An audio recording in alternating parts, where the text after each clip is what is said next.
एक गांव में एक किसान रहता था। एक बार उसे कहीं से बाज का एक अंडा मिला। उसने वह अंडा मुर्गी के अंडे के साथ रख दिया। मुर्गी उस अंडे को अन्य अंडों के साथ सैरने लगी।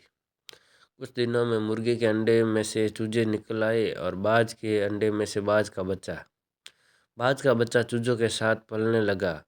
वह चूजों के साथ खाता पीता खेलता इधर उधर खुदकता बड़ा होने लगा। चूजों के साथ रहते हुए उसे कभी एहसास ही नहीं हुआ कि वह चूजा नहीं बल्कि बाज है। वह खुद को चूजा ही समझता था और हर काम उन्हीं की तरह करता था। जब उड़ने की बारी आई तो अन्य चूजों की देखा देखी वह भी थोड़ी थोड़ी ऊंचाई पर उड़ने लगा और फिर वापस ज़मीन पर आ गया। उसका भी ऊंचा उड़ने का मन करता, लेकिन वह सबको थोड़ी ही ऊंचाई तक उड़ता देखता, वह भी उतनी ही ऊंचाई तक उड़ता। ज़्यादा ऊंचा उड़ने की वह कोशिश ही नहीं करता। एक दिन उसने ऊंचे आकाश में एक बाज को उड़ते हुए देखा। इतनी ऊंचाई पर उसने किसी पक्षी को पहली बार उड़ते हुए देखा। उसे बड़ा अचरज हुआ। उसने चूजे से पूछा, वो कौन है भाई, तो इतनी ऊंचाई पर उड़ रहा है? चूजे बोले, वो पक्षियों का राजा है, बाज है। वो आकाश में सबसे ज़्यादा ऊंचाई पर उड़ता है। कोई दूसरा पक्षी उसकी बराबरी नहीं कर सकता। यदि मैं भी उसके जैसा उड़ना चाहूँ तो बाज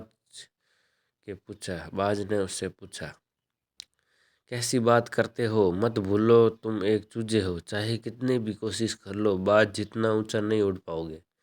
इसलिए व्यर्थ में ऊंचा उड़ने के बारे में मत सोचो। जितना उड़ सकते हो उतने में ही खुश रहो, चूजे बोले। बाज ने यह बात मान ली और वह कभी ऊंचा उड़ने की कोशिश ही नहीं की। बाज होने के बावजूद वह पूरी जिंदगी मुर्गे के समान जीता रहा। तो मित्रों, इस कहानी से हमें यह सीख मिलती है कि सोच और दृष्टिकोण हमारे जीवन पर बहुत गहरा प्रभाव डालता है। हम सभी क्षमता और संभावनाओं से परिपूर्ण हैं। चाहे हम कैसी भी परिस्थिति में क्यों न हो, हमें आवश्यकता है अपनी क्षमता पहचानने की और अपनी सोच तथा दृष्टिकोण को व्यापक बनाने की। हम स्वयं को चूजे समझेंगे तो चूजे ही बनेंगे और बाज समझेंगे तो बाज बनेंगे। खुद को कम न समझे, अपनी क्षमता को सीमित न करे, बाज बने और जीवन में ऊंची उड़ान भरे।